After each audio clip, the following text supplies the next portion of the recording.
कहती है कि वो दोनों कांग्रेस की भी बात कर रहे हैं और भारत की भी बात कर रहे हैं कि, और आज तक अभी तक क्या राहुल गांधी के बारे में जो एक प्रचलित रहा वर्ड की वो रेलेक्टेंट पॉलिटिशियन है, मतलब अनिच्छुक हैं राजनेता बनने के लिए। तो उन्होंने जो ये पतवार शब्द से, मेरे हिसाब से उनका अभिप्राय ये है कि मुझे पार्टी के जो डे टू डे अफेयर्स हैं उसमें बहुत एक्टिवली इन्वॉल्व होना पड़ेगा और नाउ आई एम रेडी। उन्होंने जो हो सक, देखिए आप याद रखिए राहुल गांधी ने शुरू में ही ये कहा था कि ये मेरे लिए तपस्या है और एक सीखने वाला अनुभव होगा, इस यात्रा से मैं बहुत कुछ सीखूंगा। तो क्योंकि उनकी ऐसा नहीं है कि वो 16 साल के लड़के हैं, उनकी 52 साल की उम्र है और अनुभव जीवन का है उनके पास। और उन्होंने जो 12 दिन की यात्रा में, मुझे ऐसा लगता है कि जल्दी रियलाइजेशन हो गया है उनको कि वास्तव में मुझे पूरा चॉप, जिसको कहते हैं कि 24/7 मुझे समय पार्टी के लिए देना होगा, तो वो शायद इसके लिए तैयार हो गए हैं। और शायद इसमें जो जनता का जो प्यार मिला है, जनता के हर सेक्शन का, बच्चे, बूढ़े, वृद्ध, युवा, मतलब जो कौन सा सेक्शन ऐसा नहीं है जो कि उनके प्रति वहां प्रेम नहीं उड़ेल रहा है।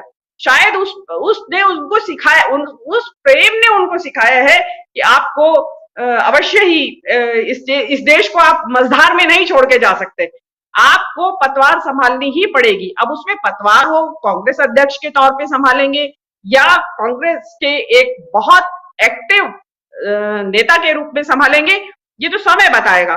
बाकी का तो जो चल ही रहा है अध्यक्ष पद के लिए, जो भी सुनने में आ रहा है बातें, तो इसमें मेरा ये कहना है कि अगर मैं, आप चाहे तो मैं 2 शब्द कह दूं उसके बारे में, अपनी ओपिनियन, या बाद में बोलूं? अभी बोलिए। हाँ, मेरा ये कहना है कि देखिए शशि थरूर अध्यक्ष बनते हैं, बहुत अच्छी बात है, आर्टिकुलेट है, इंटेलेक्चुअल है, लेकिन और इससे ये भी होगा कि एक नॉर्थ साउथ का बैलेंस भी बन जाएगा अगर वो अध्यक्ष चुने जाते हैं। लेकिन दूसरी तरफ एक अजीब सा नैरेटिव मीडिया के अंदर सेट हो रखा है, जो इंग्लिश मीडिया है, जिसमें कि मेन स्ट्रीम और जो डिजिटल मीडिया है, वो तो शशि थरूर के पक्ष में खड़ा है। जो हिंदी मीडिया है डिजिटल का, वो अशोक गहलोत के पक्ष में खड़ा है। उसमें कंपटीशन चल रहा है कि इलीट होना चाहिए कांग्रेस का अध्यक्ष या एक जमीन से जुड़ा हुआ नेता होना चाहिए। तो मेरा मानना ऐसा है कि इस वक्त देखिए शशि थरूर की, विद ऑल ड्यू रेस्पेक्ट, उनकी जो इंटेलेक्ट है, क्योंकि मैं उनको उस समय से जानती हूँ, पढ़ रही हूँ, जबकि वो इस देश की राजनीति में आए भी नहीं थे।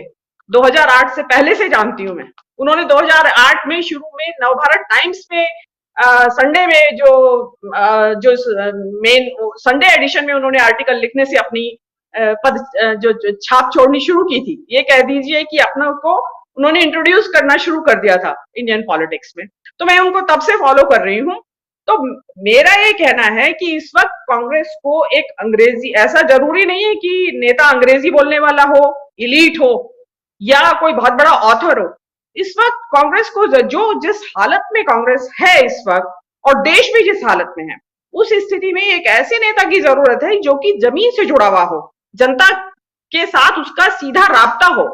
शशि थरूर का राब्ता जनता के साथ है, तिरुवनंतपुरम की जनता के साथ है उनका राब्ता, और वो जीत भी चुके हैं वहां से 3 बार।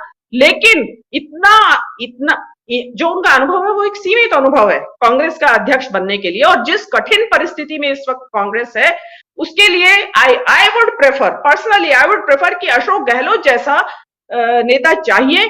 क्योंकि जो अभी जो एक नैरेटिव और सेट हुआ है पैरेलल इस देश के अंदर की, एक चाणक्य है सामने, तो उस चाणक्य से मुकाबला करने के लिए चाणक्य नहीं तो कम से कम चाणक्य 2 तो जरूरी है।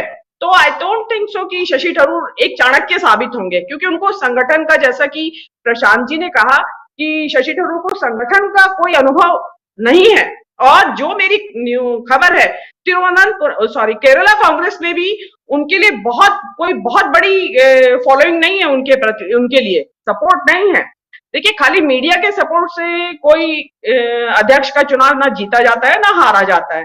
ये तो पार्टी की अंदरूनी जो पॉलिटिक्स होगी वो जीत करेगी। और दूसरी बात इसमें यह है कि देखिए केरल से आते हैं शशि थरूर, और केरल में 20 में से 15 सीट कांग्रेस के पास हैं। तो अगर शशि थरूर बनते भी हैं, अगर मान लीजिए कहते हैं हम कि साउथ की पॉलिटिक्स को इम्पैक्ट करेंगे वो, तो साउथ की पॉलिटिक्स में केरला की पॉलिटिक्स को ही ले लीजिए, तो वहां 15 से 20 हो जाएगी सीटें कांग्रेस की, जो कि मुझे इम्पॉसिबल लगता है। 15 से 17 या 18 हो सकती हैं इस यात्रा के फलस्वरूप। लेकिन वो ऐसा नहीं है कि कोई बहुत चमत्कारिक प्रभाव पड़ेगा। साउथ में जो पोजीशन है वो कंपैरेटिवली बेटर है नॉर्थ से। नेता ऐसा चाहिए कि जो नॉर्थ में उसको नर्चर करे, कांग्रेस की जड़ों को सींचे और उसको बढ़ाए। जी राजीव जी, बस मेरा इतना ही कहना। जी जी बिल्कुल मीनू जी, ज़रूरत अभी लेकिन नॉर्थ में है। नॉर्थ और साउथ की लड़ाई में ना